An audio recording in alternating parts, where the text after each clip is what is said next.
Right. What is up, Storm Chasers? We have an interview with for you guys tonight, a surprise interview that I know you guys were not expecting. Miss Mary Nunn, I want to officially welcome you to the show. Thank you. Absolutely. Now, let me ask you, Mary, how are you related to Natalie? I was her stepmother for 28 years. Wow, for 28 years. Now, in being her stepmother for 28 years, I'm pretty sure, like, she refers to you as mom, I would assume, right? No, no. Oh, She no. calls me, no, she doesn't call me mom. I mean, she has a bio mom that she grew up with. We just had her every Okay. other weekend and every holiday. And you know, anytime that she wanted to come around. Okay, So we gotcha. took her Gotcha. on vacations. There were times when she spent summer school with us. You know, she would stay the entire summer and do summer school in our region when she was in high school, that sort of thing. But Gotcha. she came to like family affairs or whatever we had going on, that kind of thing. So pretty central Okay. part of our family. Yeah, I know. I mean, after 28 years, I would definitely call you mom. How old was she when you came into her life? 6 years If old. you, wow, oh, wow, six. Wow. Wow. Okay. So, let me ask you this. Recently Natalie has said that her dad had like a drug problem. He dealt with addiction. So, what can you tell us about her biological father, your ex-husband? Well, I met him in 91. Um, and when I initially met him, he hid that aspect from me. That he was actually dating me from a kind of like a clean and sober house. Oh, And wow. as we were dating, he was stating to me that he had this, secret he wanted to tell me. And I was pretty concerned because I didn't really know what it was. And that's what actually came out um, Okay. many times over in the 5-year dating spectrum. Okay. And we had when he during his sober bouts we had he had discussed marriage with me, and I said, I'm going to have to like mandate you to do some type of program and put this addiction to bed if I'm going to enter into this marriage with you, because I can't be dealing with this. And not only that, Right. there's child support issues. Those got to be on par, because now I'm going to be entwined and accountable. So you got to get your head right. So Now, how many years did you guys date before he brought up marriage? 5.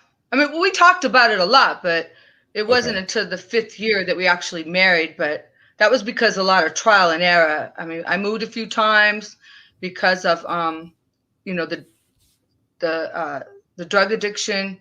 One time we got a little kind of like it was kind of like a house townhome slash place. It was in Vallejo, California, and he got really bad, and I exited the home and went back there to get my dog because we had this Rottweiler, and I was concerned about the dog's care. And I went there with my girlfriend, and there was a gun laying on the table. He had got involved with some D boys that were like took over Oh, the house, and that was like the spot, where they could like slang dope and stuff. And his benefit from it was he could get drugs, right? So right. he got really spiraled out of control from that event, and I actually moved away, and it took some time for us to connect back together. And when we did, I just tough loved him into a rehab. He was getting high quite a bit, and he came to my home, and I told him he wasn't coming in. The only way he was coming in is if he got in the car and went to a rehab, but he wasn't coming in this address anymore. And he went Right. away and came Until back. until he got Came back clean. right. And so then he ended up coming back to my door, and I said, "You ready to go?" And he said, "Yeah, I'm tired." And I said, "Okay, well, go get in the passenger side of the car. I'll join you." And I already got it all set up. We're gone. And so he went into Okay. a place called Jericho House, which is in South San Francisco. it's a working man program, so you actually have to contribute to the house, like in way of rent, and then you have to do all the programs and all the meetings and what have you.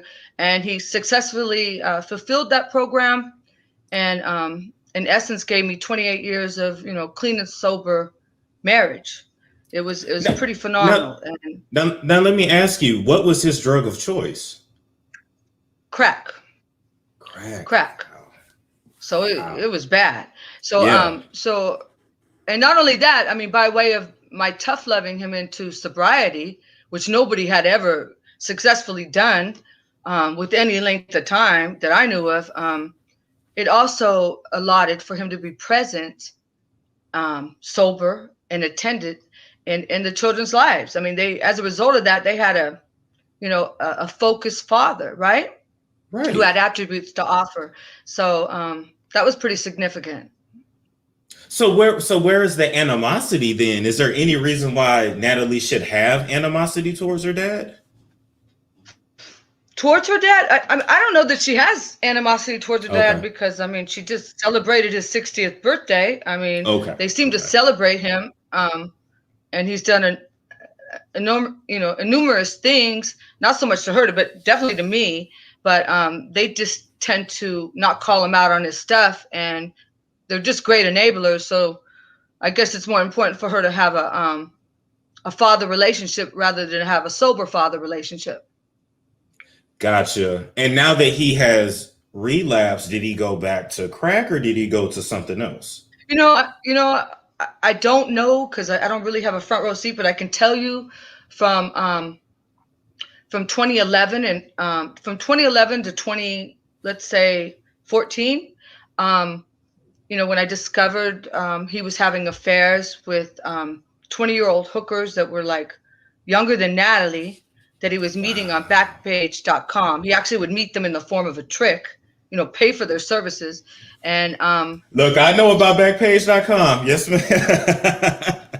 And so anyway, he was getting involved with those type of ladies, and he also the business, because through our marriage, he used to be a journeyman painter, and he would always be the first one they'd lay off, because he was one of few black men on the crew. Most of the crews were white, so when they went to lay off people, they would always lay him off. And I said, you need to not keep allowing them to subject you to that, and start studying for your contractor's license so you can be viable during these downtimes, because you're just as talented as any other contractor, right?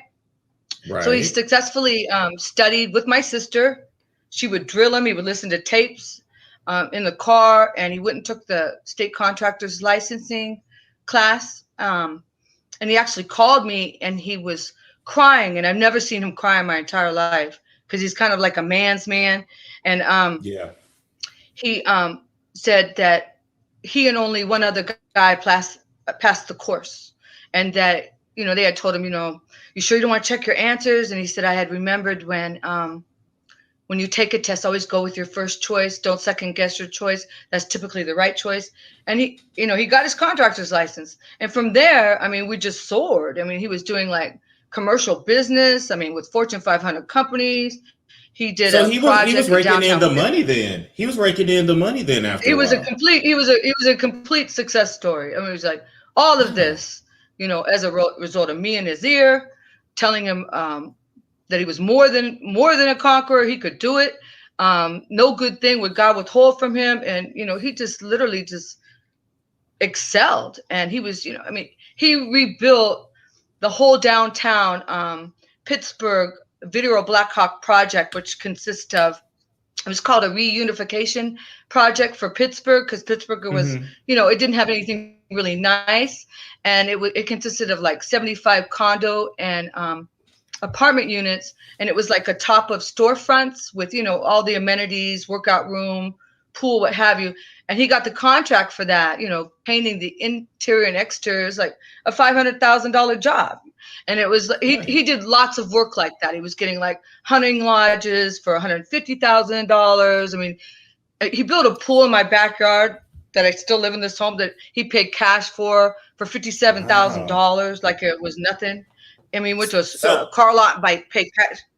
So he Yeah. literally changed his life around, but what would cause him to want to relapse and then subsequently end you Okay, guys' I'm gonna marriage? tell you what I'm gonna tell you what caused him to relax, even though we got through every endeavor that ever came our way. Because I'm a prayer warrior. I'm gonna call down heaven, and I just know how to make things happen. And I'm a paper shuffler. I know all about like um, loans and loan. I know loan underwriters. I just know a lot of things. I know how to funnel papers through the courts. I know how to stop like action against your home, all that type of thing.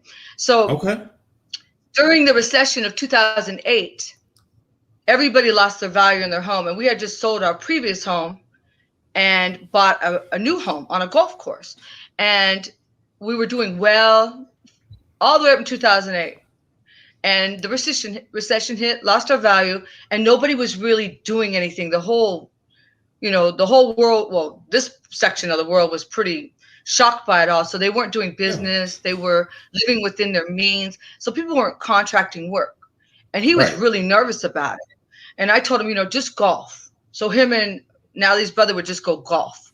I mean, they perfected their golf. They golfed for an entire year. Well, I like fought in the background, right? Okay. And I just kind of like saved the day. I saved the day as far as our home, and took it out of peril because it was in dire straits because money wasn't coming in anymore. Yeah, that was a rough But from year. That was a there, rough year for a lot of it was people. a rough year. And then It was. from there, as time went on, I would say the next maybe 2010, his mother, who he's very close to, suffered a heart attack. And as a Okay. result of that heart attack, they had to put some stents in her heart. And she had like a epiphany where, I feel like I'm going to die soon. So if I'm going to go to the grave, I'm going to make sure my boys are good. She had 4 sons, including Okay. Earl. And she had a lot of stock and had worked in a pretty significant business that had done a lot of significant things. And, so, that you may have known of, like they did the blood DNA, like in the OJ trial, things like this, right? Oh, okay. And Okay. and so their stock was worth quite a bit. And so she decided she was going to buy each boy a foreclosed home. And it didn't matter what state it was in because they all were gifted in the trades. They could turn a home over, like flip a home, right? And Right. so she bought each boy a home. And one of the sons wouldn't leave LA and take resident of the home. So Earl was overseer of the home. So he actually had control of it. So he went about fixing up both homes.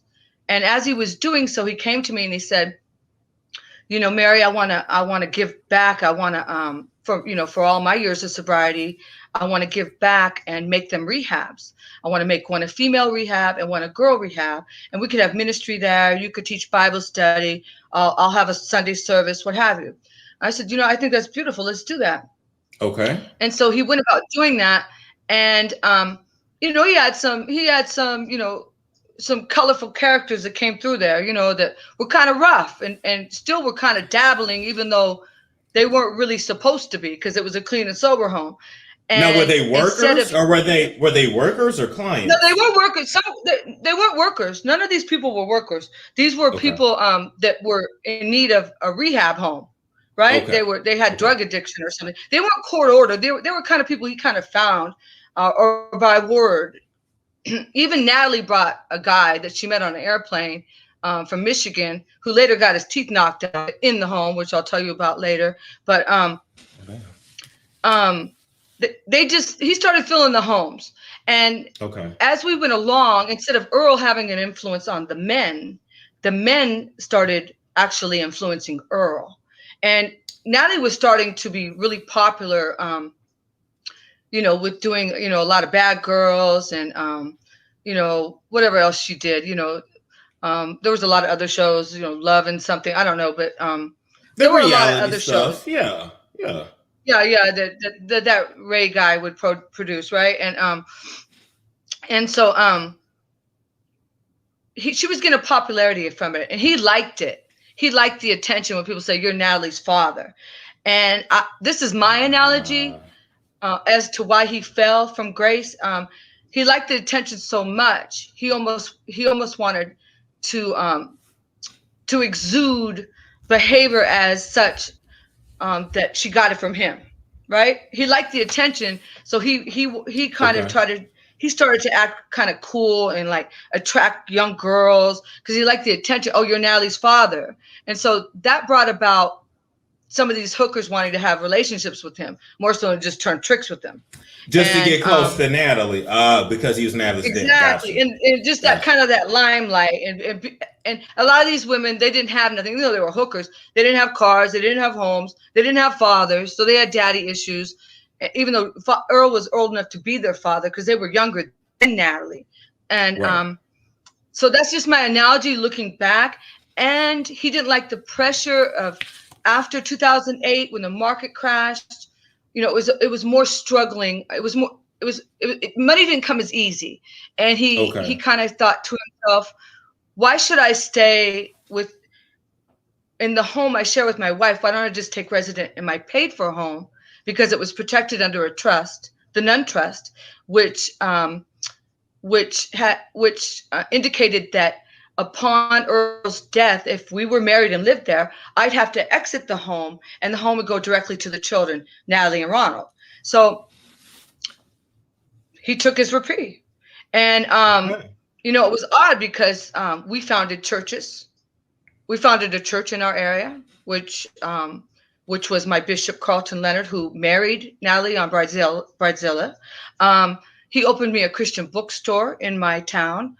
In Brentwood called King of Kings. He was a deacon in the church we served. We had Natalie and Ronald going to the church. Ronald was really engaged. We did a huge Easter service. I even had Karen coming to the church, and it was really new because she didn't really know God like that. And this is a charismatic Pentecostal church, so everybody was engaged and going, and I was encouraging it.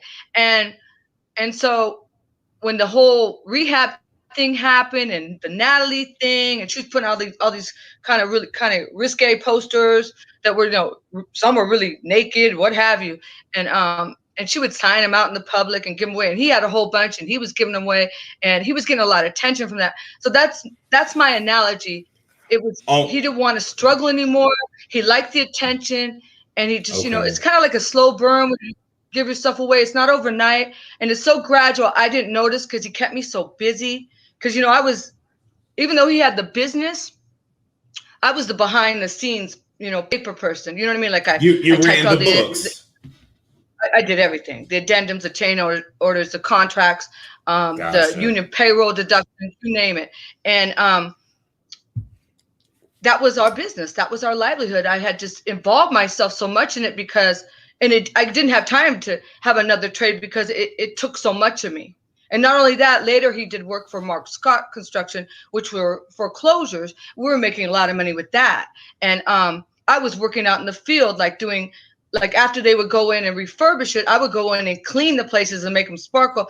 And a lot of people leave foreclosed homes in shambles. Like they take appliances, they take light fixtures because they're angry and they tear the place up a bit. And I would go into places and work from 6 a.m. till 12 midnight. Like, I worked harder than him. Half the time I didn't know where he was. I would presume he was at another job site, but I didn't know because I was so engaged. And we had like Home Depot accounts where we go get products and bring it. I was on the go. I wouldn't get home till midnight. Sometimes he would call me and say, you were working, you were building. Yes. I was help building behind him. And it's like I would get behind anything that would pay my bills. I didn't really care about the excess. I just cared about the immediate bills. As long as everything was cool at home, I would give my all. So I was engaged. And so when he decided to leave me and go to this home and abandon the business, he abandoned the business. He just let the business go because he started to do work but wasn't overseeing it. And clients started complaining because I was getting the emails. I was getting the calls at home. And I would say to them, you know, they're saying this is not right. And, you know, you need to go by there and do a walkthrough because they're not going to give you a check till they tighten that up. And he wouldn't have the same attitude. Like, he just didn't have the same attitude. He didn't seem to care. And he was staying a lot of nights away from my home. And he would say he was staying at the rehab because he had to keep an eye on the men, right? which sounded good. And Okay. and so one day I was at home and I was actually I was cleaning my house. I think it was a Saturday. It was early in the morning. I was cleaning my house and I got a call. Actually, let me back that up. That morning, it was like, I got up early. It was like 4 a.m. It was still dark and he wasn't home. And something just got in my spirit, like, go get in the car and go by his house, see what's going on. So I drove over there and it's a gravel driveway because it's off the beaten track. It's like on a easement.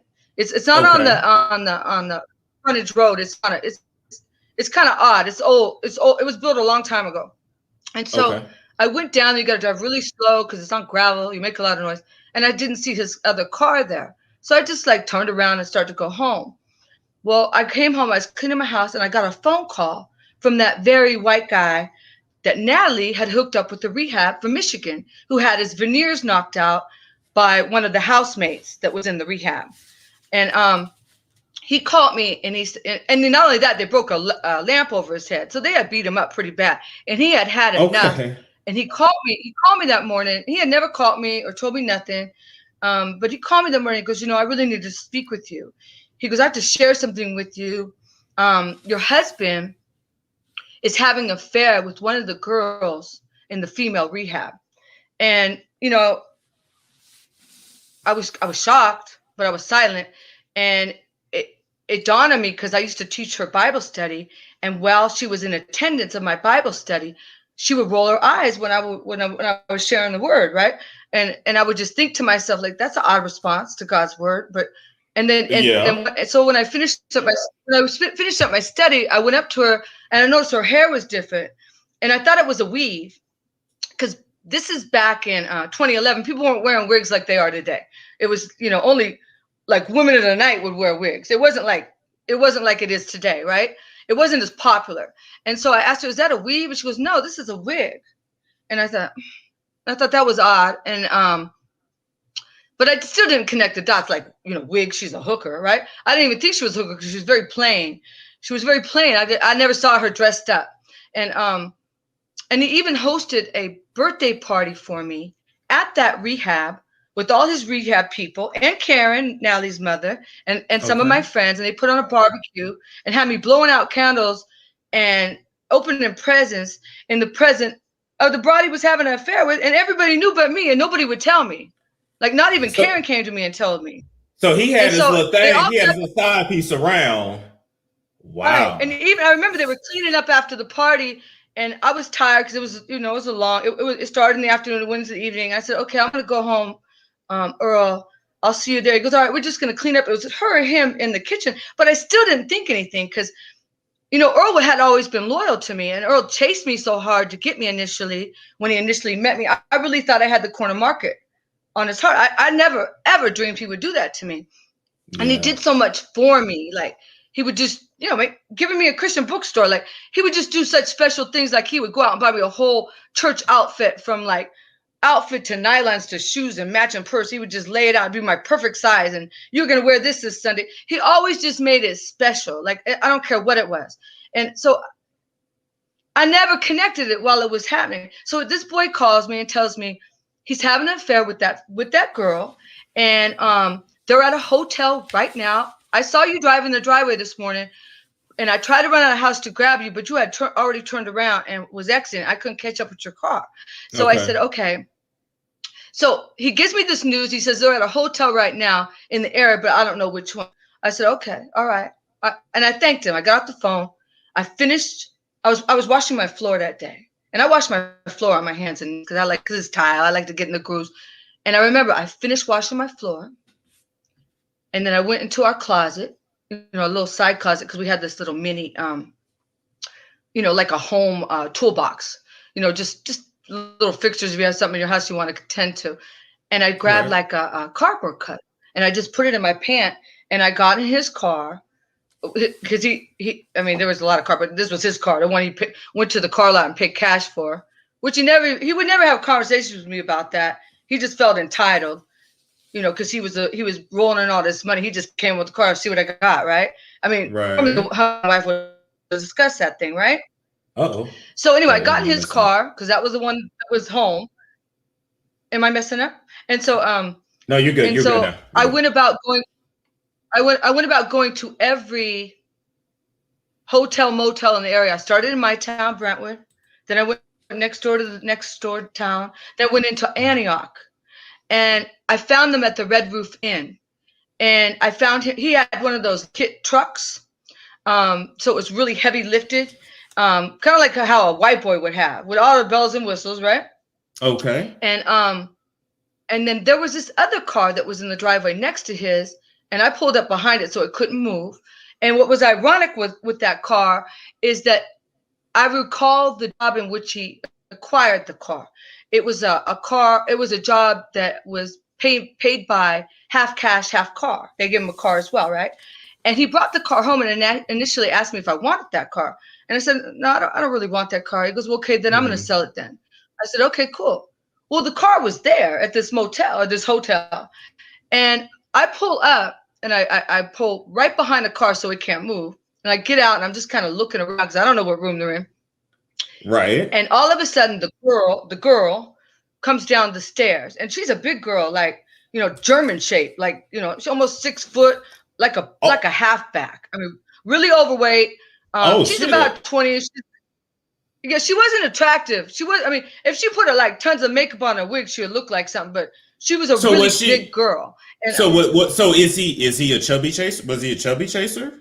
Maybe? No, I didn't know. I mean, I think he just liked the fastness of her, because she would dress up in costumes and things. Because we start digging, we start finding stuff, because when it initially came out, he was still at the house a little bit. So I would go through his phone when he wasn't sleeping, and I would see the photos she was sending him, and it's, I saw pictures of her when she was in her, her work attire, right, her escort attire or whatever. And Gotcha. And anyway, so she comes out of the room, comes down the stairs, and she sees me, because I'm looking all in her car, and I'm just looking around to see where they're at. And she starts screaming for Earl at the top of her voice. And I never in my life heard another woman scream for my husband except for me, right?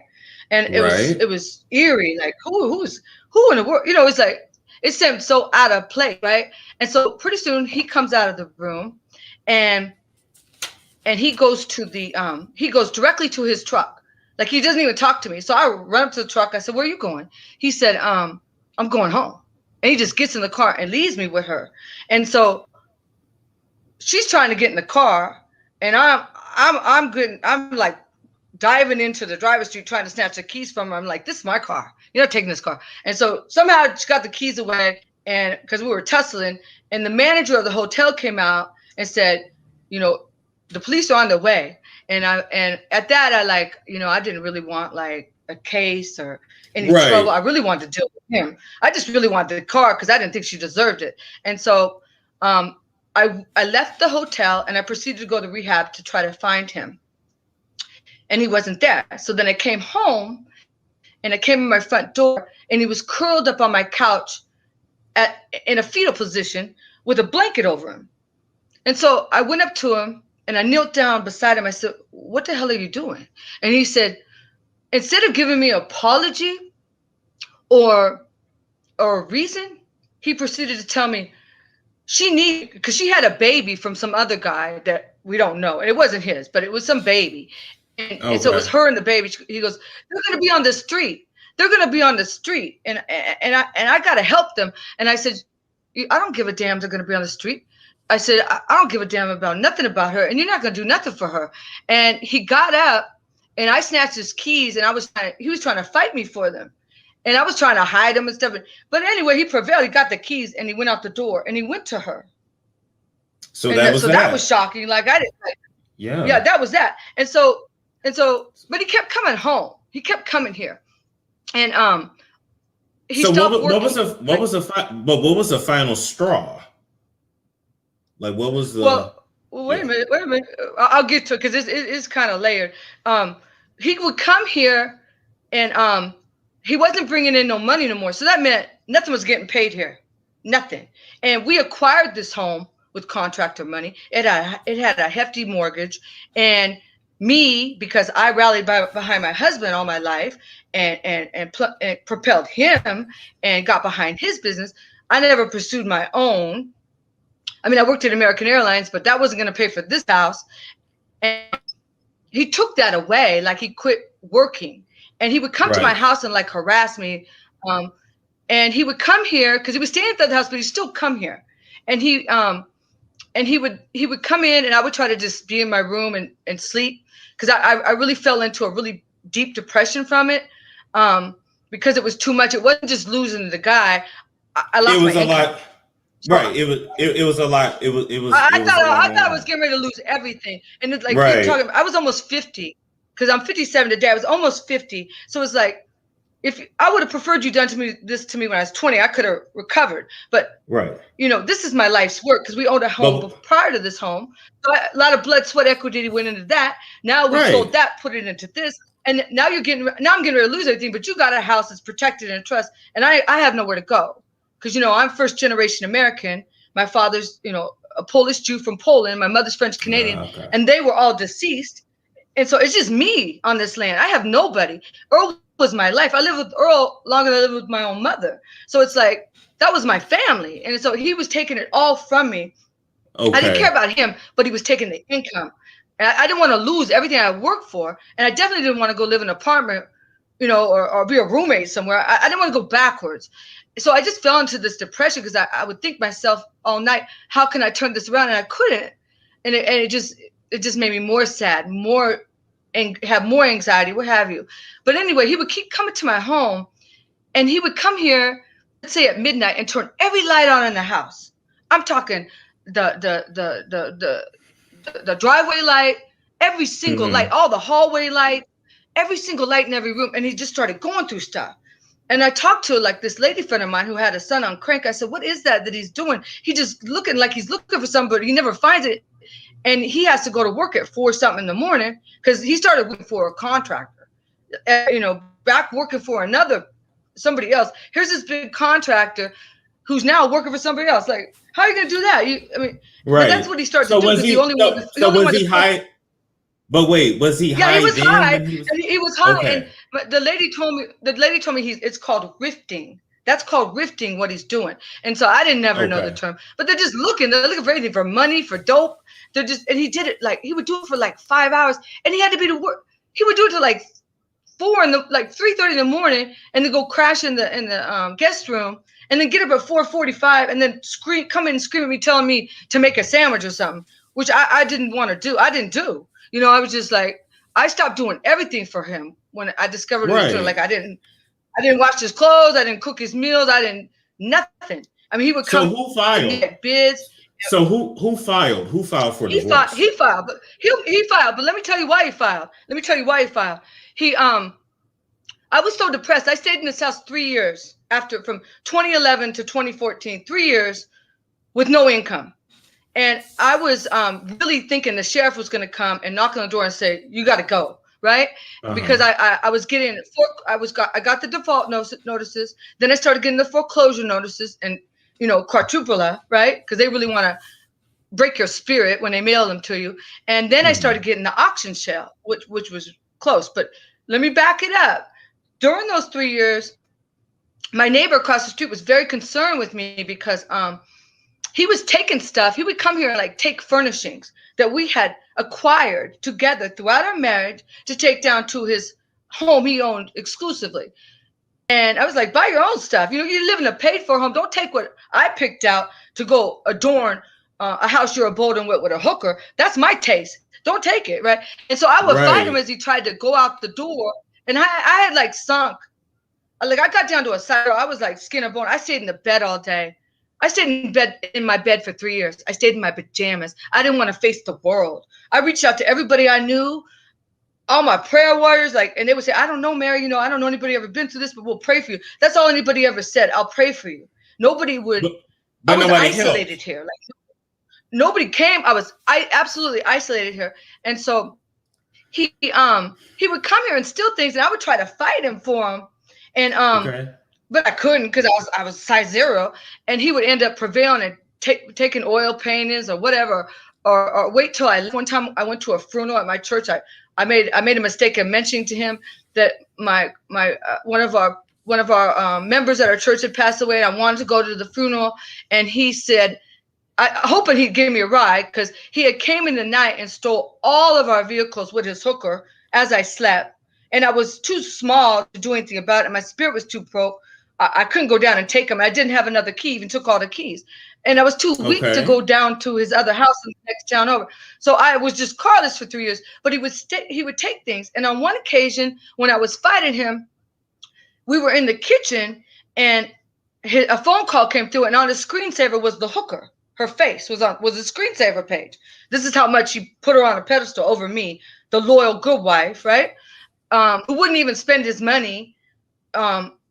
I didn't even spend his money. Like, I only paid bills, and that's it. I had a pacifier mouth. Like, if I even went shopping, I just went to Ross, and I would go to the sales aisle and buy like a $10 item. I wouldn't even I never spent his money because I just valued everything too much. But he obviously he loved the hooker though. I was selfless. I was selfless. Yeah. I was just selfless. Yeah. And I kept his house immaculate. I folded his clothes like they were on a Nordstrom's rack. I had his food on the table every night at 6 p.m. home cooked. I worked in his business. I mean, I was a good wife. And it's like, and so he was in my kitchen fussing with me because he's trying to take things. And the phone call comes through, and I see the girl's face. I said, "That's her."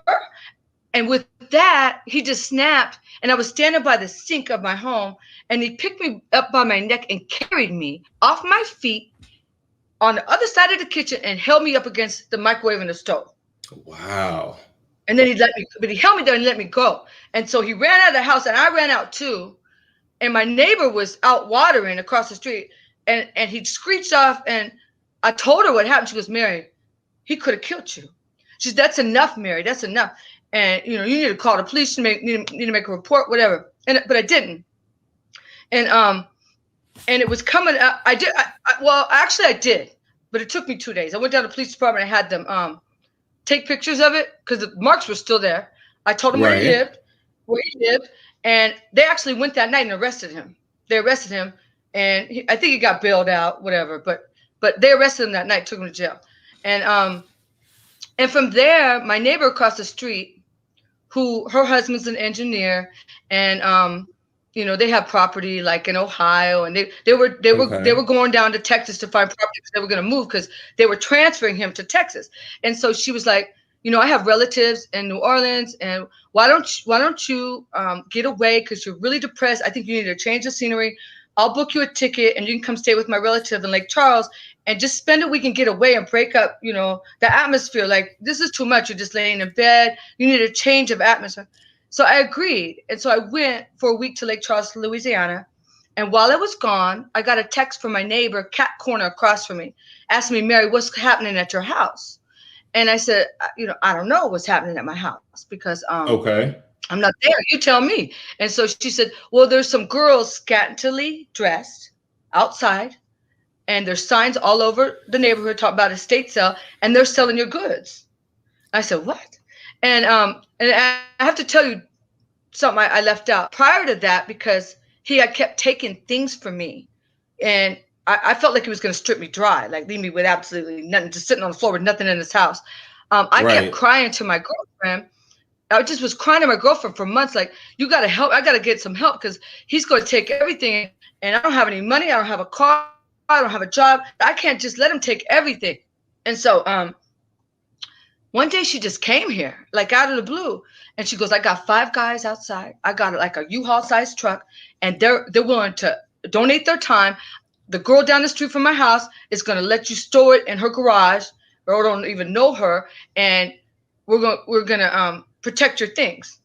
And I said, "Okay, cool, let's go for it." I couldn't even believe it was happening, right? Because I had no money. I was a size 0 and no car, no vehicle. So they did. And was this the last straw? Was this when you left? Yeah, it was getting ready to be. So I put everything in the storage. Then I went on this holiday in Louisiana, and like I told you, he would come here periodically, right?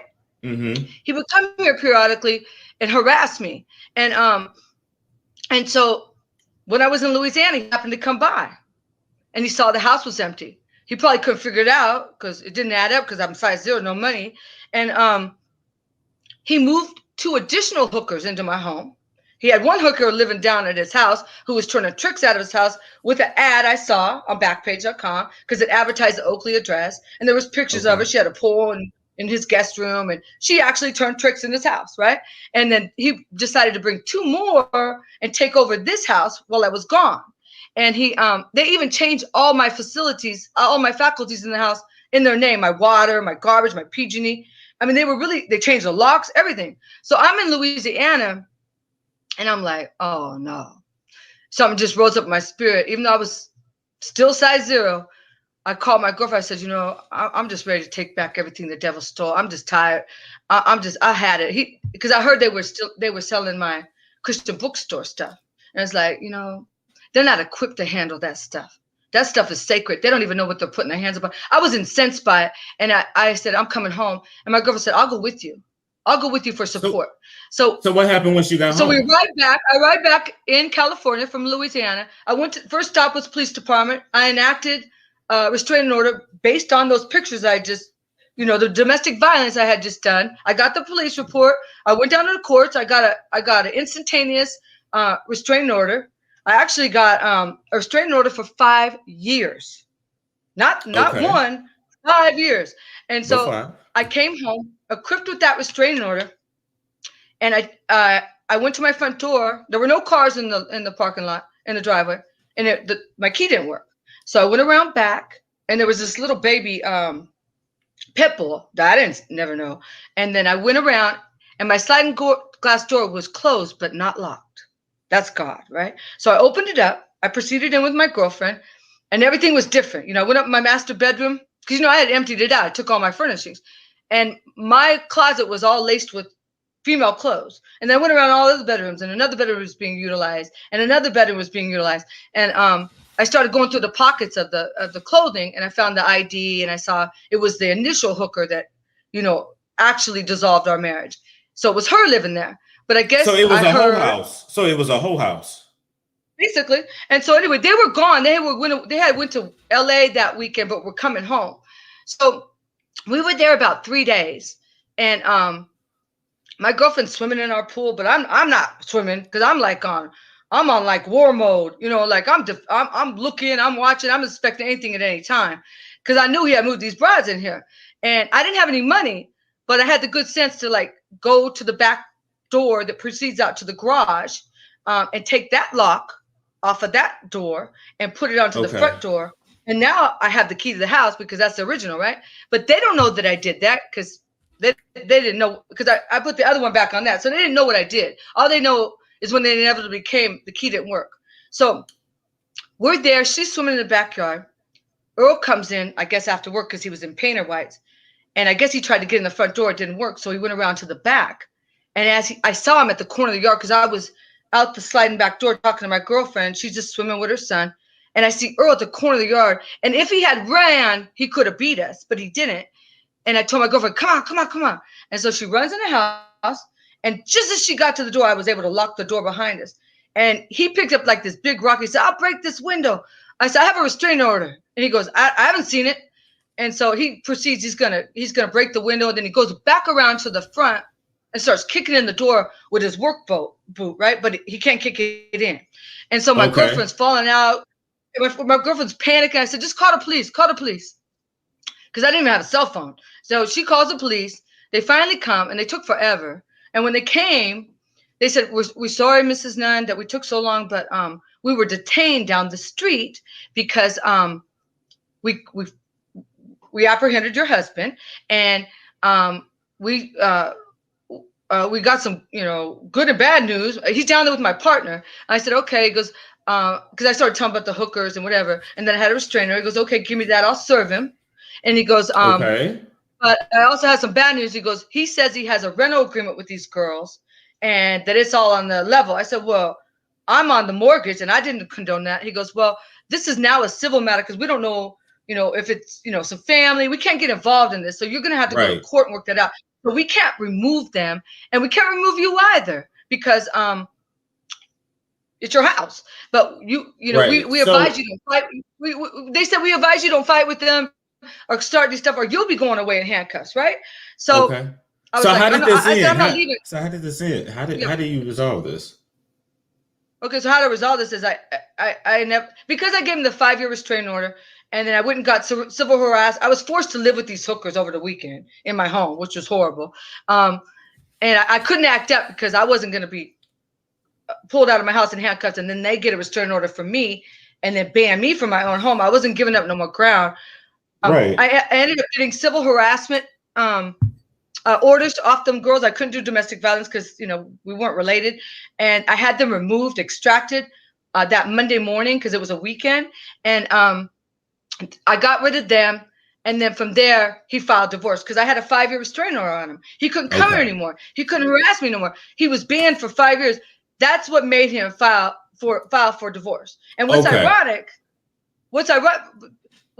there was a little window where we tried to reconcile, and we were together, like I would say for like a couple weeks. I mean, I had him back in church. I went and drove him to LA to rescue his BMW that one of the hookers had stole and took it down there. I got it back out of the repo for him, and we drove back together. And I was even going to take him to Israel with me because I was planning an Israel trip. I went and renewed his passport at the post office with them. We were gonna try to put it back together, right? And he was willing. I mean, we were going out to dinner. I got pictures of that. I mean, he went to a Mother's Day brunch with me at the I think it was Easter. It was an Easter. Yeah. It was, at some Easter brunch, champagne brunch. And then we went, we went to a few places like a Benihana's and things like this. And we were dating. He was like actually fooling around on his hooker with his wife. I mean, because one time I went to go meet him at his house and she was out in the street. We almost went to blows. We almost went to blows because she said, "You don't belong down here." You know what I mean? You belong up on that hill. And I said, ultimately, it didn't work. That's what did it. That's what did it. Yeah. When I got that restraining order, he figured he couldn't come back no more, and let me just take her to divorce. That way, I guess he could still see me because he fought me for 6 vicious years. He wouldn't settle on the divorce. He kept bringing up petty stuff like he wanted some clothes or something, but he took everything he had. He was trying to keep us in the courts. I never went back. Yeah, and so he was trying to stay in your good graces. And stay in your space. Yeah. So anyway, that was the final blow. That's what brought on the divorce. So you guys divorced, but you guys are from San Francisco or the Bay Area? I'm from Richmond. Richmond. I was born and raised in Richmond. I went to Richmond High. That's where I grew up. That's where I was reared.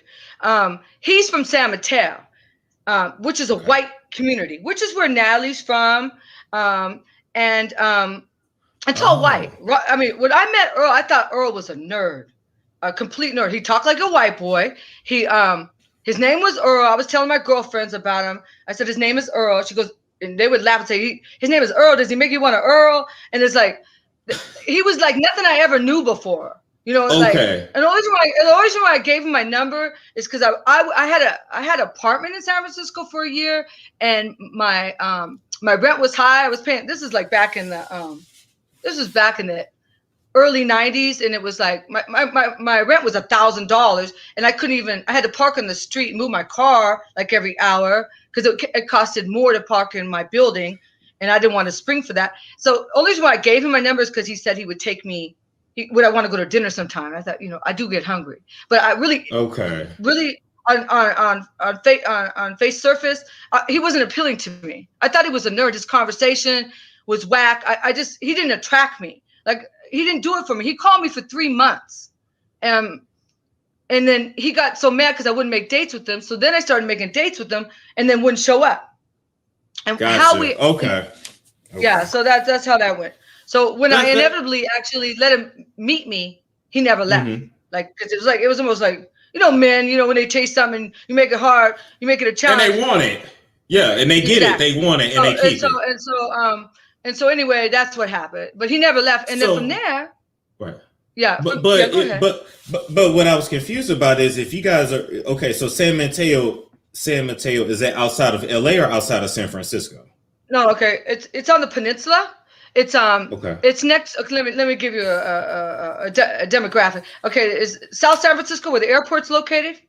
Okay, then you have, if you go up a little bit further, there's Millbrae, then there's Burlingame, then there's San Mateo, then there's Redwood City, then you get into the ritzy areas like Atherton, Okay. you know, that sort of thing.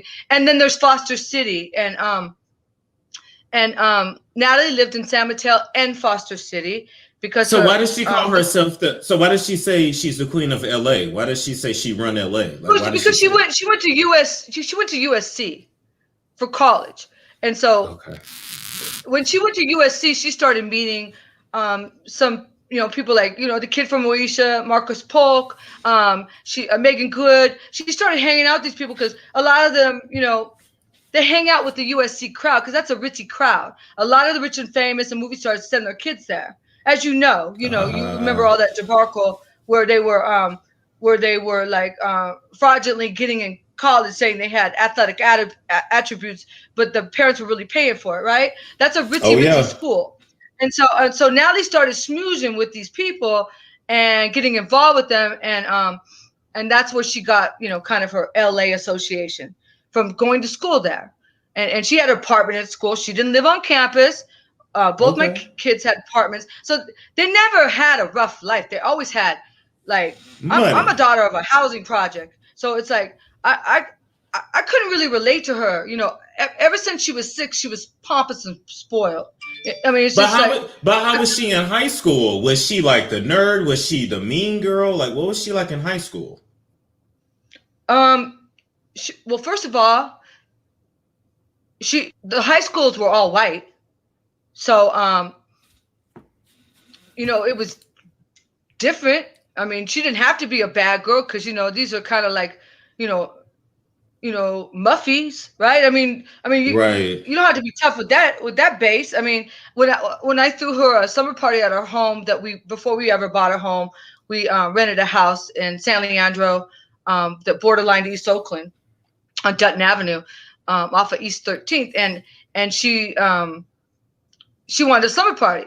And so all the friends that came, it must have been 20 kids, because we had this basement in this house we rented, and they were all white, except for maybe 2 were Asian.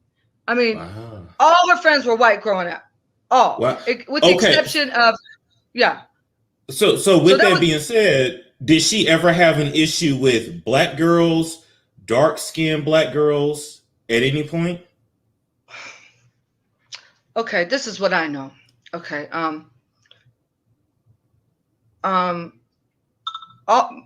Most of my girlfriends are black because that's what I grew up with. So my best friend's black since my youth. And on one occasion, we were at her place, and I asked her to braid Natalie's hair in box braids and put little, colorful balls in. And Natalie, appeased me and let her do it. And when she got home, she couldn't wait for her mother to take it out before she went to school with her white schoolmates, because she was embarrassed of how it looked. And it's ironic because she does Journey's hair that way today, but as a child she didn't want that. Holidays, I tend to cook festive meals like collard greens, baked macaroni and cheese, candied yams, that type of thing. Her father makes chitlins. And she would come to our home. Soul food. Okay. And so she would come to our home and she would say, "Why do I got to eat this black food?" She didn't like it. So, but later in life, college age, when she come with her college friends, in college she started hanging out with more black people. She started getting black boyfriends. I mean, she had some black boyfriends in high school, prom, what have you. But later in life, when she'd come home for college, for summer break or holidays, and I would prepare the same meals, she would eat it. She would devour it. But as a child, she couldn't relate. She didn't like it. She didn't understand it. She wanted probably more traditional food that was served in white homes. But that's what we prepared. So she had an angst with it. It made her uncomfortable. She didn't have black friends. As a child, she had a cousin that was black, but she didn't do her very well. And then she had one friend named Natasha, which was actually her mother's best friend's daughter.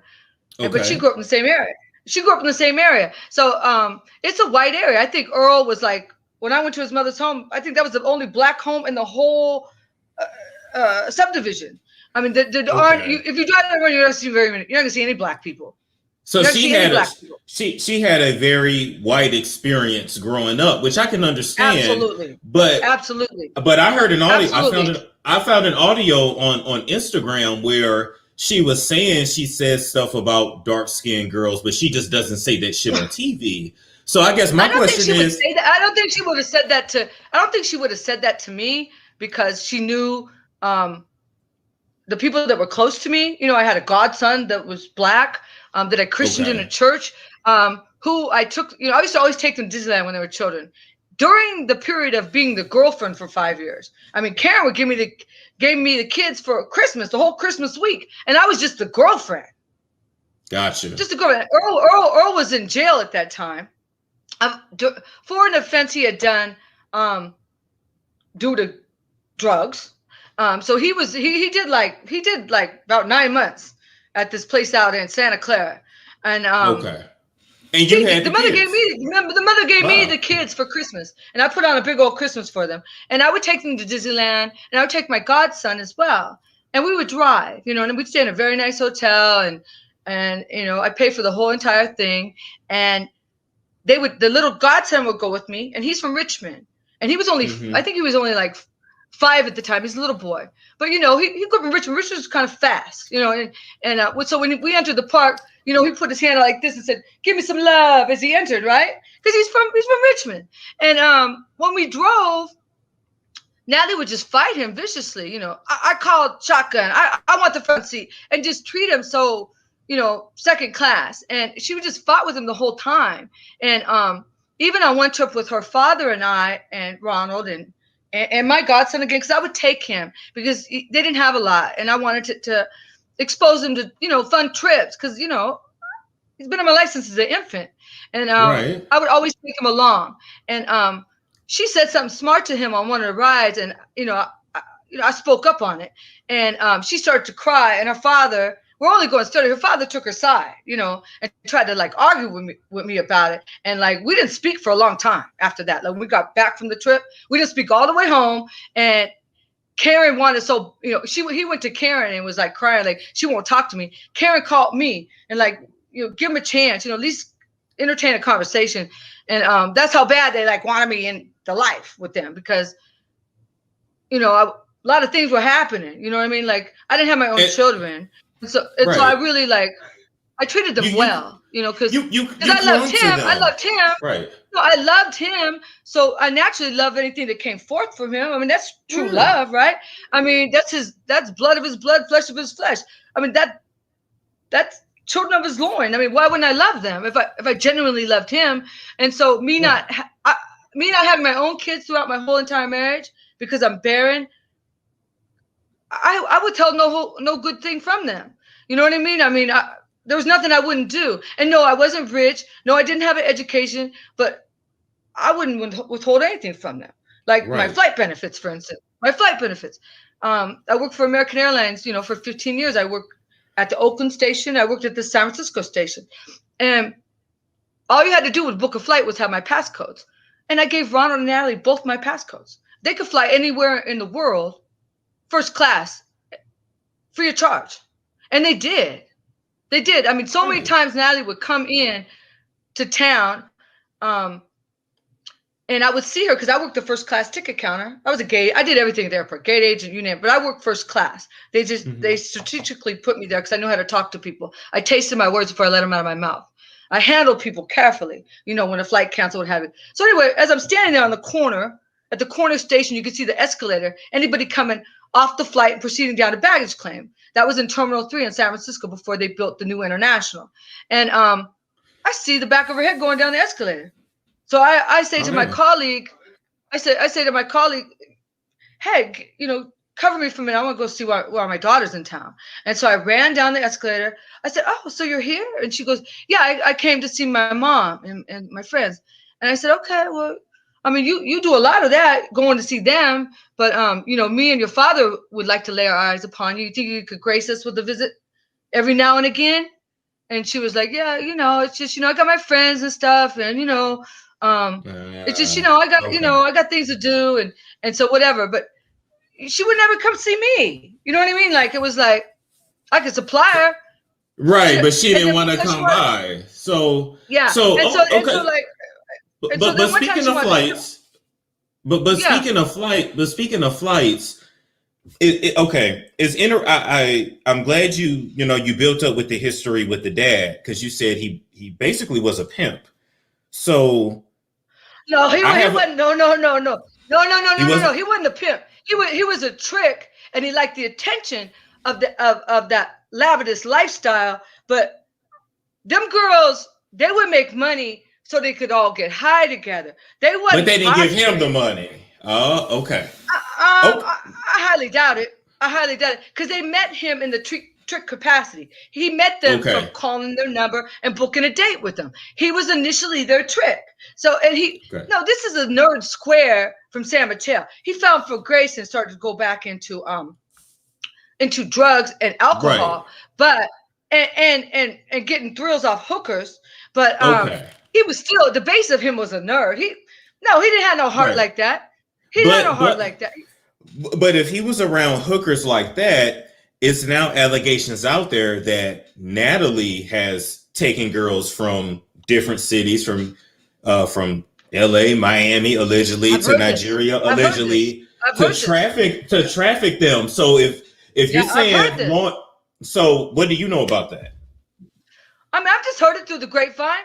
I mean, I always wondered, like, I mean, I'm a little disappointed with all the money that's come through her hands. She just renting a house. I mean, she really gonna settle just for the inherited house, which is really nothing. It's really a basic house.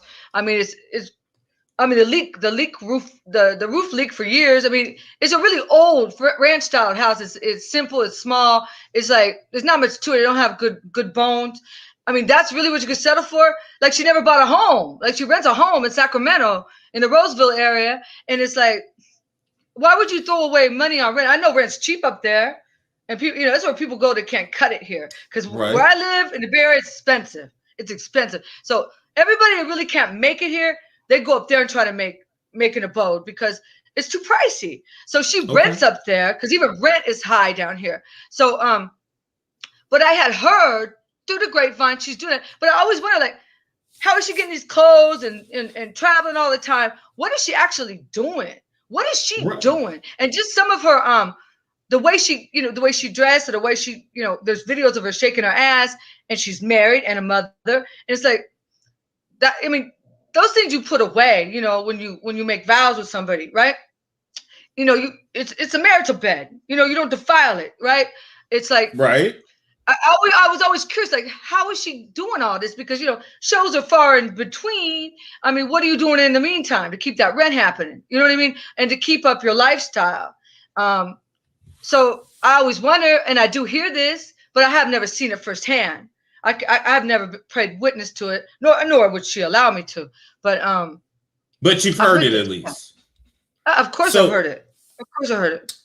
So, because even with that, some of the allegations were she took some transgender girls over there too. And so, if you think about it, like, what are you doing in Nigeria? What are you doing in Dubai? Like, what are you there for? Yeah, for real. Because they got all that happening there too. In every country under the sun.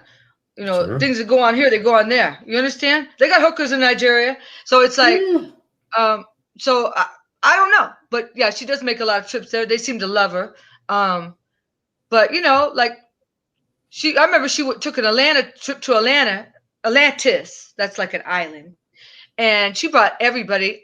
I was offered to go, but I didn't want to go out. I'm more of a homebody. I don't like fast stuff. I really love, I love being at home. Like, when I get off work, I like to come home and just start to unwind. This is my base, right? Yeah, your homebody. I Yeah. like to be home. And so it's like, so when they're gone, I want to stay home, take care of the dogs, keep a high eye on the home, right? And so I didn't go, but everybody went. Ronald and the mother of his baby, Natalie and some boyfriend she had then. I don't know who he was really. I mean, I know him, but I don't recall him. And they all went to Atlantis, all expense paid trip. Supposedly, Well, when Okay. she went down there, it was like a lot of hoopla online about how she had ripped them off, and they were looking for her, and and they had just got out of Atlantis by the skin of their teeth, because they were hunting her down because there were some unpaid bills there, right? So I'm glad I didn't go, because I don't want to be caught up in that. But so I knew from that trip, she, it's just the way she handled her business. She wasn't she had no code of ethics. You know what I mean? Like, she Because was even just speaking of that, when it comes to the bishop that she flew in for her wedding, did she actually pay my him? bishop, my bishop, Your my bishop. bishop. That's my bishop. I met Did him she in my pay him? Christian bookstore. No, she didn't pay him.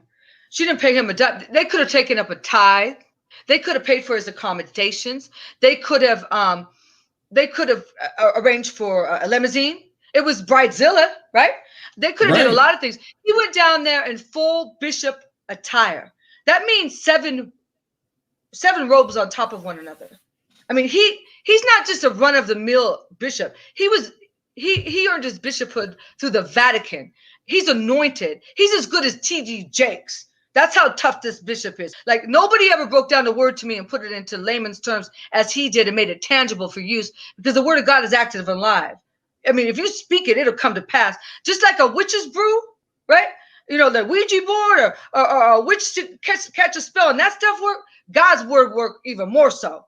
As a matter of Yes. fact, it trumps that. It makes that witchcraft null and void. But people don't know that it's actually powerful, alive, and it's powerful, right? And the point is, like, she still carried herself this way, right? It's like, so she brings him down there. He's in these 7-layer robes. It's like 100 degrees. He's outside sweating. He has to get his own way there with one of a good friend of Ronald that was down there, Isaiah. He went with my bishop because he was my bishop's armor bearer. Ronald's best friend he went to high school with was my bishop's armor bearer, Isaiah. And I mean, that's how much I had them in that church. Okay, because that was important to me, that they knew God, because if you don't have nobody, at least you had the capacity to cry out to God. You understand me? If you don't have no money in your bank, cry out to God. God will get you some money. God owns it all, right? There's nothing he can do, but he can't do nothing but fail you, right? I mean, he can do anything but fail you. But the thing is, yeah, he goes down there. He tried to do some marriage counseling with him before he married him, and I don't even think they were wanting to do that, even though you could see it was all busted prior to the marriage. I mean, Jacob's going down the street in tears, right? And on the show. And so he didn't get to do that. And he ended up taking a cab there and, being disgusted, and got out of there before they started getting drunk and acting up, and took a cab back. But they didn't honor him in any way. They didn't pay him, no reimbursement, nothing. No, just used him. Wow. Just used him. And it's like, that made me feel a certain way. And then I didn't go to the wedding because, just a month prior, Jacob, Natalie, and my husband flew to New York and went on the Bill Cunningham show. And Natalie, because she always likes attention, she says any attention is attention. As long as your name's relative and it's in the media, you're famous. Doesn't mean bad or good. So anything. So she took her father to the Bill Cunningham show, and the topic was me. And it's like, I didn't sign up for that. And she presented to him, the reason why my stepmother didn't come to my wedding is because of you. And they made light of it and joke, and he laughed it off. But the whole show was about me, which I didn't authorize, which I didn't really want everybody knowing my business like that, the world. And it's like, because I was really private. Like, I fell in a bed of depression and stayed in my house. And went down to a size 0. I never left my house. I would go out at 3 a.m. and go get the mail or take the garbage to the curb. All my husband would pay was the PG&E and the water, because my husband, on one of the times when I ran away from my house 6 times because it was so chaotic here. I would run to and fro trying to find refuge because my husband made hell for me here. And but I would keep coming home because I was leaving my German Shepherds and I felt so bad. And so I kept coming home. And one time when I came home, this is before I kicked the girls out in the final decree, right? Before the divorce. I noticed my back garage door locks were changed. And he had erected a grow room with like 75 plants, and it was illegal because they didn't have no medical warranted card. And this is way before they made weed legal and all this. Legal, And yeah. I mean, and they had like timer lights. They had sprinklers coming from the ceiling. It was like 75 plants growing, and they were tall. You could smell it from the street. They had like this big vacuum that went out the back door. They cut a hole. They had rewired my whole garage. Tapped into the PG. So they had a wiring. whole setup. They had a whole setup. And so, they had a whole setup. And so then he told me if I said anything, he would kill me. And nobody would take me away from here. I would beg my children with tears in my eyes. You know, I don't like this. You know, I don't agree with this. This isn't me. And I don't want the feds to kick in the door and take me to prison for something I did co-sign. And if you're going to do this, at least let me go stay at your home. But don't leave me here in peril. And they would say, well, we could have that conversation sometime. But leave me here. And then my anxiety would go up because I'm already depressed. I'm already nervous about my future. And now I'm worried about the feds kicking in my door. And it's like the only thing that ended that is Earl came here and ended up ripping off half of the plant crop and taking it away in broad daylight with a no tint window called SUV with all the neighbors out front because it was Memorial Day. And that's what ended the production because the person that was in bed with him with that, the other family member, which I'm not going to mention because, you know, we're only concentrating on Natalie tonight, is that they figured, let me pull this away because I can't be here because he's going to just take everything I try to do. So so that's what ended it. So all the equipment went away, right? And I was relieved. And when I did finally get my life back together and establish myself back in my home, which was a miracle. Right. Because, you know, I didn't pay mortgage for 3 years, right? And I was a week away from my auction sale, but Earl kept pressuring me when I was depressed in bed. You're not going to let, even though he was living with hookers, he would come back here and try to dictate to me what to do because I was size 0 and depressed. And I was a shell of myself, and I knew it. I knew I wasn't myself. I knew I was my former self. I was embarrassed. I knew this wasn't me, but I didn't know how to turn it around because it just got so dark. And so he would come here and try to pull me out of bed by my hair. Well, he would pull me out of bed by my hair to get me out of bed. And they would strip my bed so I couldn't get back into it. Then he would chase me. And as I ran down the stairs, he threw a can at the back of my head and cut my head open. And then he kept demanding, you're not going to lay in this bed. You're going to either work or get a job, but you're not going to lay in this bed all day. And so out of pressure, immense pressure, I took this little senior care job in Antioch for 3 months for this man who had 4-stage cancer. And I would force myself to go there because I was so depressed. I had the anxiety. I was so nervous to leave the house because I just didn't like how I looked. I was just so broken and depressed in spirit. And it was awful. And I would be so nervous. I'd have to pep myself to go. And then when I get there, I would just try to go through the motions and just watch the clock when I could leave. And I finally went to him after 3 months and I said, I can't do this no more. Because I'm broken. I can't give you what you need. You know, I really respect you and honor you, but I have to pull away because I forced myself to come and it caused me a lot of anxiety. And he goes, well, why don't you come here and live? Because he knew what was going on at home. And I said, no, because you got a Chihuahua, I got a German Shepherd, and she'll eat that dog. And so I went home and I never saw him again. So once I stayed in my house for 3 years, never paying a mortgage payment. Only the PG&E water was kept on, sustained by Earl because of the plants. Not for me, because of the plants. But you got away from that. But you got away from that. No, wait a minute. But I was a week away from my auction sale. But I never stopped talking to God. Even though I felt God couldn't hear me. I felt God couldn't hear me because I was so depressed. Because, you know, it says in the Bible, there's only one way to please God, and that's through faith. And I felt my faith was so shallow because I didn't feel he could help me no more. Because I was running through all the ways out of this. In my mind, I'd come up with nothing. And I kept saying to God every day, if you don't do it, Lord, it won't be done. If you look at me, Lord, I'm size 0. I don't even have no energy. The bed took my energy. I can't even walk down the street. And Earl would tell me during the times to get a job, go get a job. I said, I don't even have a car. You took them all. You got hookers riding my cars around town. He goes, take a bus. That's what he told his wife for 28 years. I didn't have enough energy to walk I didn't have enough energy to walk to the bus stop. That's how weak I was because I didn't have good nutrition. I wasn't eating. I was trying to kill myself. I tried to commit suicide 3 times in my house because he would come home and tell me to clean the house because I wasn't doing nothing. I just laid in the bed. I wanted to die. I would hear golfers hit one off. off the fairway and laugh because you could hear it because like an alleyway behind my house. And I would say, what could they be happy about? Because what could they? And so I was so depressed. I wasn't doing nothing. But thank God you didn't. But thank God you didn't. A week away from my auction sale, I go to the mailbox, and one letter came, and it looked different than the auction sale notices.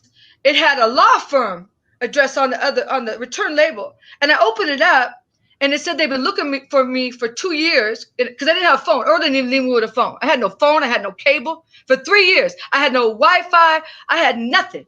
I was just in this house alone and isolated, left to my own dark thoughts because I was depressed, which is a dangerous thing. And I never drank or did drugs, and we didn't own a gun. So I kept trying to research how I could kill myself, and I couldn't. I had nothing. I had no tools. So I took like a painter bag because they're really thick because he had them in the house, and I put it over my head, and I tried to strangle myself. I tried to suffocate myself, but it was so painful I couldn't go through it. But I tried so hard. Because he would tell me when he got home from work that day, if I didn't have the house clean, he was going to kick my ass, right?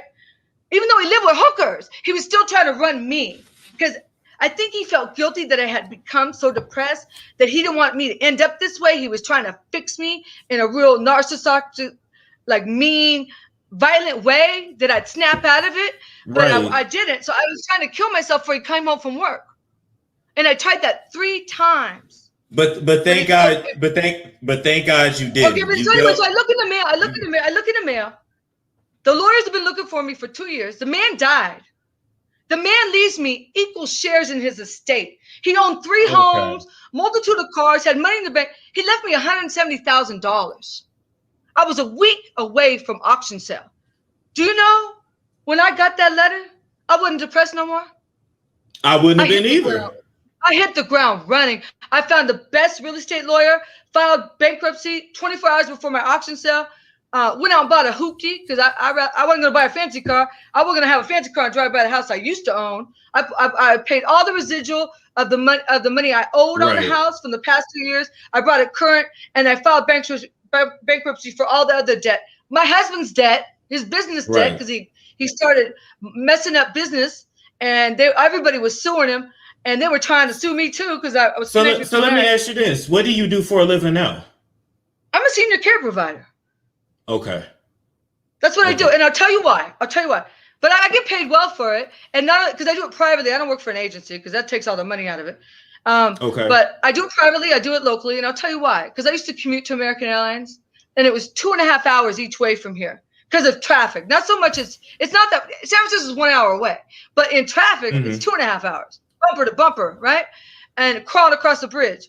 And it's out and it's South San Francisco. It's past San Francisco, the airport. And I did that each way. That's a 5-hour commute. And I knew I had to reinvent myself because I didn't have contractors' money, right? And what I did is there was a room we used to have downstairs that was an open air office that you could see through from the family room.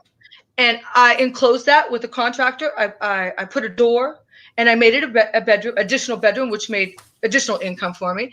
And I rented out all my rooms. I have 3 additional rooms, and I have my master. So I have roommates, housemates. That's what they're supposed to be called. And so housemates. So they help me, and then I work 2 and 3 jobs. I work a lot. lot. So you do what you have to do, and I do anything and everything. And all my bills are paid every single month without fail. But speaking of doing everything, let me ask you this, because, I heard that Natalie slept with the producer on Zeus Network to get that show, Baddies ATL. Wow. That's too bad. Daryl Farmer. That's a shame for her husband. Allegedly. I mean, but that's in her because, that's a generational curse. When you can sleep on your betrothed and abandon them for dead, that's wicked. On another level, and that's in them. That's a generational curse, and I'll tell you why. It's in their family line, and I'll tell you why. When all those 4 boys left all their wives and took their homes, the eldest son, who I had the most respect for, was married 32 years, had 4 daughters from this woman, left her for dead, even took all the furniture, left her with absolutely nothing, bore 4 kids, lived with her until they were like 18, took his house, which is around the corner from Earl's. Are you referring to her uncles? Wait, are you referring to her uncles? I'm talking Natalie's uncle. Okay. So I'm just saying they can do that like it's nothing, and they'll sleep at night and not have a problem looking in the mirror. I mean, they're gonna have mass trouble trying to put one foot in heaven because they have to give an account. But all I'm saying is, it's in her. That gene, that generational curse. Because you got to bind that curse. You got to break that curse. You can't just go about. It ain't gonna go away on its own. It's in her. It's in her through her lineage. And so Jacob's in for hell. Oh shit. So are there any recent incidents that you feel would that would show us Natalie's true character? Is there anything else that you want to put out there? I got a library. I mean, where do you want to start? I mean, where do you want to start? Who did she kick out? Who did she kick out? Who did she kick out? Okay, for instance, here, I was getting, after my prior to my divorce, I told her I was going back and forth 6 years to the courthouse. Man, like 3 times a month for 6 years fighting this man, and he was acting arrogant as hell in there. You know what I mean? Like, just would not work with me, even though there wasn't nothing to work with. We weren't the Rockefellers. Why you got me tied up for 6 years? Just because. And so during this time, he started dating this really nice girl, who I grew to know. She was from, well, I won't say where she's from. People are gonna know. She's from Alabama. She's a Southern girl, Southern belle, sweet, good woman. And probably the last good woman he's gonna pull out the bucket. Okay. And so she's dating him, and she's living in his home in the next town over, which is Oakley. And she has her 16-year-old daughter there. And her 16-year-old daughter is enrolled in school. And her 16-year-old daughter went to school one day crying to one of her classmates that she had been jumped on by Earl. And her classmate was the real estate agent that sold me this house, that closed the sale on this house we bought in 2006, this brand new home in Deer Ridge. And she's the one that closed the sale, right? And so she calls me, and she texts me. She goes, "Are you still with Earl?" She didn't say, "Hey, how are you?" She said, "Are you still with Earl?" And I'm like, "That's strange. Why is that the first thing out of your mouth?" So I called her. I said, "What's up?" And she said, "Well, are you still with Earl?" I said, "No, I'm not with Earl." And she said, "Well, there's this little girl at my daughter's school, and she came to school beat up. Earl had jumped on her and her mother, and they live with Earl, and they've been in a car the last 2 nights, and they don't know nobody out here, and they wanted to know if they could reach out to you." And I said, "Wow, I really don't want to deal with Earl. He's really toxic, and I deal with him enough in court, but let me think about it, right?" So I went home, and I had one of my friends here, and I conferred with her, and I said, "What do you think? Should I let this girl reach out to me? I mean, it's kind of heavy on my heart."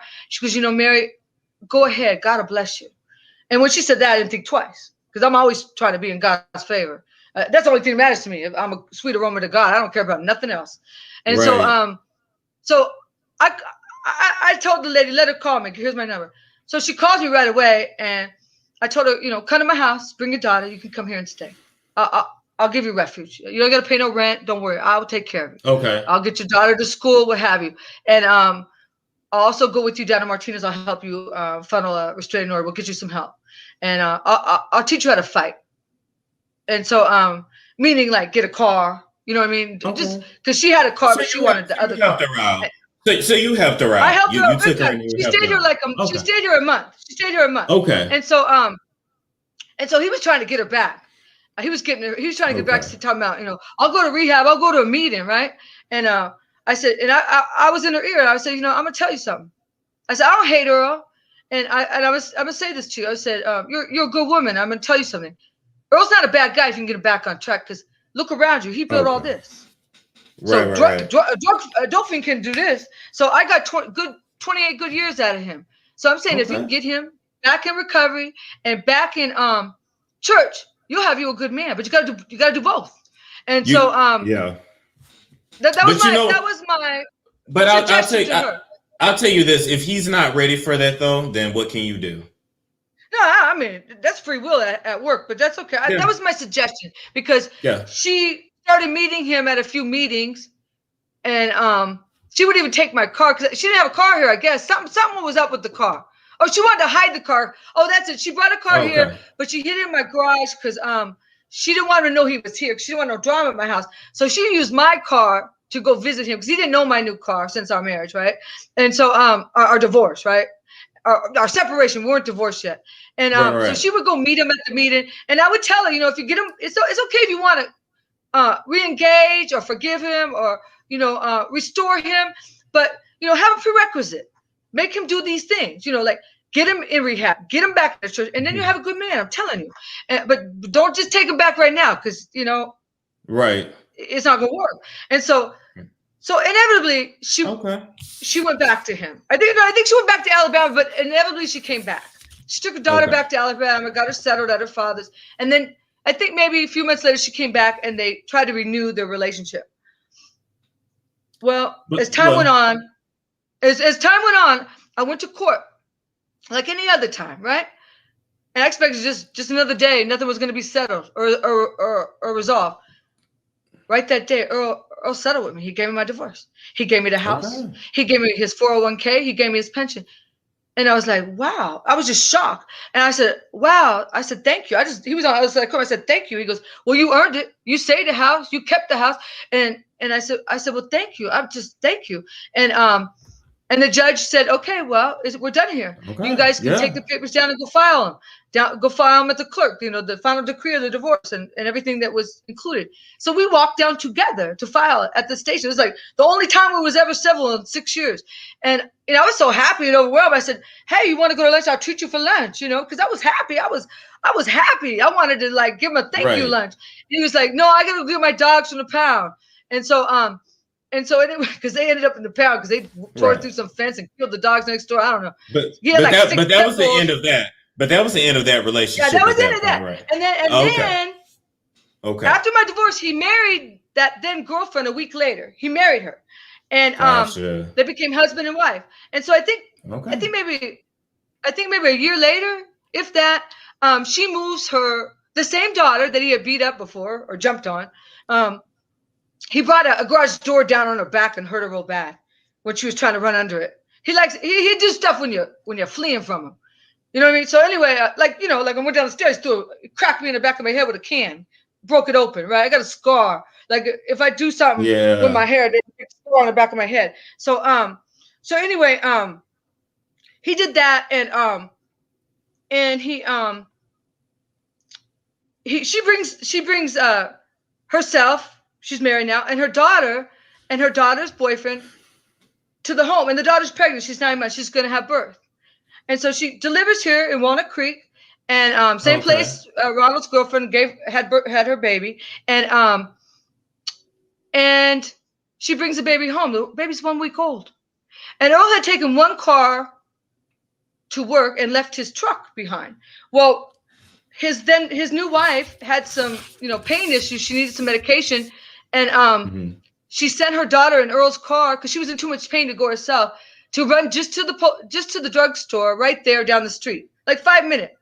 And well, Earl came home before she returned and asked where the F it was, his truck. And she said, well, I just let my daughter take it. She'll be right back. He goes, how you get off letting her drive my truck? And so he just went completely off on her and proceeded to grab her by her neck. He's famous for grabbing by the neck, right? And so he grabbed her by her neck, but he dislocated her neck. And she fell to the ground. It was like an immense pain. Well, the daughter and boyfriend come in, and not only that, the wife was holding the baby. She was holding the baby when he grabbed her by the neck. You hear me? And it's like the baby's 1 week old. But let me stop. The daughter calls the police. The daughter calls the police when she sees her mother wincing on the ground. Right. And the police come and they arrest Earl for domestic violence again. Now this is 3. One with me, one with her before, from the last time they jumped on him. She had him arrested then. And then here's the 3rd time. And so they arrest him right then on spot. They call the ambulance. They're taking her away. And I'm at work. And her daughter texts me and said, Mary, can you come to the house right now? There's been an emergency. And I like called. I said, what's going on? And I said, I'll be right there. I'll be there as soon as I get off work. I'm off at 6. I'll make a beeline for you. And so I get there. Well, and when I arrive, she's all upset because when Earl was arrested, abruptly, he left his keys and cell phone behind. Well, she's getting text from Natalie, and she's shaking. She's all nervous. Natalie's upset at me. My mother's in emergency surgery. Earl's in jail, and Natalie's really upset at me. So I just grabbed the phone. And Natalie's telling her to get out of her father's house, and her and that baby. The baby's a week old, an infant. This is her stepsister, technically. This is married people's business. They're legitimately married. I mean, this ain't her place. This is married folk business. You understand me? And so she's telling her to get out. So I just grabbed the phone and I tell Natalie, we're not going nowhere. Right. If you're that tough, come move us, but we're not going a damn place. And she got a brand new baby and she ain't hitting the streets with an infant. And you're a mother. How could you? Knowing that you reared a baby and how you coddled her and nurtured her, how you gonna put this baby and child out in the street? And we're not going nowhere. And she's livid that I'm there. What are you doing at my father's house? I'm like, well, I'm here. I'm not going nowhere. And so I'm here as an advocate for her, and I'm gonna stay here until she feels comfortable. And okay. But did she kick them out? Natalie then starts calling the sisters. Oh, then she says something slick like, "You're just mad because you don't have your own children." Natalie says that to me, and then I, of course, said, "Well, that's odd you say that to me because what kind of mother are you? Because you obviously corrupted your womb somehow with something, alcohol or generational curse. Because God say, when you're evil and you got a heart of stone and you're callous and calculated to do dirt and harm and travail in the earth, that He will curse you down to the 4th generation. That means your children and your children's children."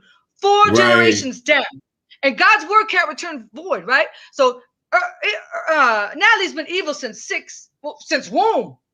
Yeah. From the whole but I tell you what. What? But wait a minute. Well, I'm just saying. I just said it's kind of funny that the child. Okay, we won't say it, right? We won't say it. I know, but we're gonna leave it there though, because we're at an hour and a half. So I know people they gotta go. They gotta go to bed. So I want to thank. Anyway, we didn't say the main thing though. One thing. So she called somebody and she called her sister and said that she gave somebody $10K to put a hit on the house, and they were coming with guns, like 20 deep, and they would go shoot the house up. And the girl was really upset. And I said, she's not going to shoot the house up because she don't have $10K, one. And if she did, she would have put a deposit on a house and bought a house and not be a renter. And so don't even believe that, because she's all hot air. And nobody came but her maid of honor from her wedding, who came only in a very passive manner and just asked if she could please get Earl's phone and keys so he could go to work the next day when Natalie bailed her from jail. So that's it. The people never left. They got a restraining order. They stayed 2 weeks. They packed their stuff slowly, and then they went to Alabama and left him. So left again. That was that. That's the second time. So we gonna leave that there though, because we didn't have to. we didn't have time flew. It's a lot. It's a lot. That's okay. But I want to thank you. I want to thank you for coming on tonight. Okay. Absolutely. Thank you for having me. But that's just like that's just 3 chapters out of a library. So I'm just saying. But you're more than welcome. Absolutely. Thank you so much. And you enjoy your night. Okay. You as well, sir. Thank you for your time. Take care. Bye-bye. Take care as well. Bye-bye. All right, guys. I will see you guys. We still gonna do our show. Forget that. I will see you guys in a little bit.